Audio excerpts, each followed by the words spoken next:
Hi friends, स्वागत है आपका हमारे यूट्यूब चैनल पर। आज हम आपको रसायन विज्ञान में लेसन 2 का लेक्चर 4 पढ़ाएंगे, जिसमें कि हम आपको बताएंगे डेनियल सेल का संक्षिप्त वर्णन कीजिए। डेनियल सेल के बारे में बताएंगे। ये क्वेश्चन आपके पेपर में 100% आएगा, या तो फिर ये 5 नंबर में आएगा। अगर 5 में नहीं आया तो ये 2 नंबर में ज़रूर आएगा। देखते हैं टॉपिक क्या है। इसमें दिया है विद्युत रासायनिक शेल। विद्युत रासायनिक शेल जो वह युक्ति होती है, ये हम आपको पिछली क्लास में भी पढ़ा चुके हैं।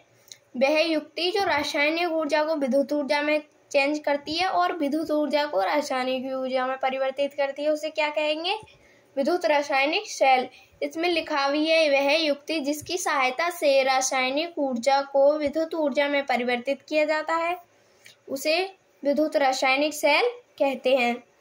सर्वप्रथम एल गैल्वनी, ये क्या है? वैज्ञानिक। डेनियल सेल के क्या है? ये वैज्ञानिक। सर्वप्रथम एल गैल्वनी 1980 एवं 1800 में रासायनिक ऊर्जा को विद्युत ऊर्जा में परिवर्तित किया था। सर्वप्रथम किसने परिवर्तित किया था? एल गैल्वनी ने रासायनिक ऊर्जा को विद्युत ऊर्जा में परिवर्तित किया था। इसलिए इसे गैल्वनी या वोल्टता भी कहा जाता है। जब गैल्वनी ने इसको परिवर्तित किया सर्वप्रथम, तो गैल्वनी का ही तो नाम आएगा। गैल्वनी या वोल्टता का नियम भी कहते हैं। इसका एक डायग्राम है जो कि आपको पेपर में ज़रूर ही बनाना है, जिससे कि आपके 2 नंबर डायग्राम से ही मिल जाते हैं। तो इसमें देखते हैं, ये 2 पात्र हैं अलग अलग। इसमें ये पड़ी है, ये छड़ है जिंक की, Zn की, और इसमें ये छड़ है कॉपर की। किसकी है? कॉपर की। और ये जो है ये यू आकार का, ये क्या है? लवण सेतु। इसे क्या कहेंगे? लवण सेतु। इसमें जो विलयन होता है वो कौन सा है? इसमें विलयन है जिंक सल्फेट। इस वाले पात्र में किसका विलयन है? Zinc sulphate ZnSO4 plus. इस वाले में कौन सा विलयन है? इसमें है CuSO4 कॉपर सल्फेट। इसमें है जिंक सल्फेट, इसमें है कॉपर सल्फेट। इसकी परिभाषा हम ये भी लिख सकते हैं कि 2 अलग अलग पात्र हैं। एक में जिंक सल्फेट का विलयन भरा हुआ है, दूसरे में कॉपर सल्फेट का विलयन भरा हुआ है। और ये क्या, ये एरो, ये तीर का निशानी, ये किसकी दिशा बताता है? विद्युत धारा की दिशा। ये किसकी दिशा बताता है? विद्युत धारा की दिशा, जो एरो का निशान है। इसमें जो इधर की साइड होता है वो क्या होता है? एनोड। और इधर की साइड क्या होता है? कैथोड। कैथोड को किससे दर्शाएंगे? प्लस से। एनोड को किससे दर्शाएंगे? माइनस से। अब देखते हैं इसकी परिभाषा क्या है। इसमें इसकी परिभाषा दी गई है, देखते हैं। इस सेल में 2 अलग अलग पात्र हैं। क्या हैं? 2 अलग अलग पात्र हैं। में किसका विलयन भरा हुआ है? एक पात्र में भरा है ZnSO4 तथा दूसरे में किसका भरा हुआ है? CuSO4 कॉपर सल्फेट का विलयन लेते हैं। जिंक सल्फेट वाले विलयन में कॉपर की छड़ डुबोते हैं तथा दोनों विलयनों को एक लवण सेतु की सहायता से क्या करते हैं? जोड़ा जाता है, जो यू आकार की कांच की नली होती है। क्या होती है? यू आकार की कांच की नली होती है। Zn जिंक तथा कॉपर इलेक्ट्रोडों को किसी धातु के तार और गैल्वेनोमीटर सिरे से जोड़ने पर इलेक्ट्रॉन का प्रवाह क्या होता है? शुरू हो जाता है। जब लवण सेतु को गैल्वेनोमीटर के सिरे से जोड़ेंगे, उसके तार को, तो क्या हो जाएगा? इलेक्ट्रॉनों का प्रवाह शुरू हो जाता है। Zn जिंक से कॉपर की ओर बाह्य पथ में प्रवाह होने लगते हैं। क्या होने लगते हैं? इलेक्ट्रॉन।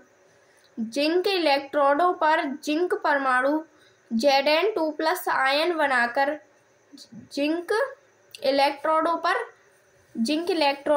जिंक परमाणु Zn2+ आयन बना लेते हैं, बनाकर विलयन में चले जाते हैं। यहाँ उपस्थित इलेक्ट्रॉन बाह्य परिपथ में बाह्य परिपथ में इलेक्ट्रोड पर पहुंचकर कॉपर सल्फेट बाह्य परिपथ में कॉपर इलेक्ट्रोडों पर पहुंचकर कॉपर सल्फेट विलयन में उपस्थित कॉपर 2+ आयनों को कॉपर धातु में डाल देते हैं, जिससे आयन कॉपर 2+ उसमें डाल देते हैं, जिससे आयन, ये आपको दिख नहीं रहा होगा, ये देखिए, उपस्थित Cu2+ आयनों में Cu2+ आयनों को कॉपर धातु में डाल देते हैं, जिससे आयन Cu धातु में बदल जाते हैं, जो Cu इलेक्ट्रोडों पर जमा होता है। कॉपर जमा होता है Cu इलेक्ट्रोडों पर, जिसको हम क्या बोलेंगे, तावा भी बोलते हैं। कॉपर किस पर जम जाता है, Cu इलेक्ट्रोडों पर, मतलब इलेक्ट्रोडों पर जम जाता है। अब देखते हैं, सेल में Zn इलेक्ट्रोड है। सेल में क्या है, जिंक इलेक्ट्रोड है, जिस पर ऑक्सीकरण होता है। जिंक के इलेक्ट्रोड हैं जिस पर क्या होगा, ऑक्सीकरण होगा। जैसे कि एनोड Zn बराबर एरो, Zn2+ आयन इसमें दिए थे ना आपको, Zn2+ आयन, तो इसमें आगे Zn2+ आयन प्लस इलेक्ट्रॉन। जब इसमें इलेक्ट्रॉन का प्रवाह होगा तो 2 इलेक्ट्रॉन क्या हो जाएंगे, बाहर निकल जाएंगे। कैथोड Cu पर अपचयन होता है। किस पर अपचयन होता है, कैथोड Cu पर। अब देखते हैं आगे, इसके आगे क्या है। इसके आगे दिया है, अभी हमने Zn वाली रिएक्शन की थी, अभी ये वाली करेंगे जिसमें कैथोड Cu पर अपचयन होता है, वो वाली। Cu2+, उसमें भी Cu2+ आयन थे प्लस 2 इलेक्ट्रॉन, एरो Cu। जब पिछली वाली रिएक्शन Zn वाली रिएक्शन और कॉपर वाली रिएक्शन को जोड़ते हैं तो संपूर्ण अभिक्रिया क्या बनती है, देखते हैं संपूर्ण अभिक्रिया क्या है। Zn plus Cu2+ arrow Cu ये आ गया, प्लस Zn2+ आयन पिछली वाली रिएक्शन का आ गया। अगर आपको हमारी वीडियो अच्छी लगती है तो एक लाइक और सब्सक्राइब जरूर करिएगा, जिससे कि हमारी अगली आने वाली वीडियो आपके पास पहुंचे और आपके पेपर के लिए हेल्पफुल हो। Thank you.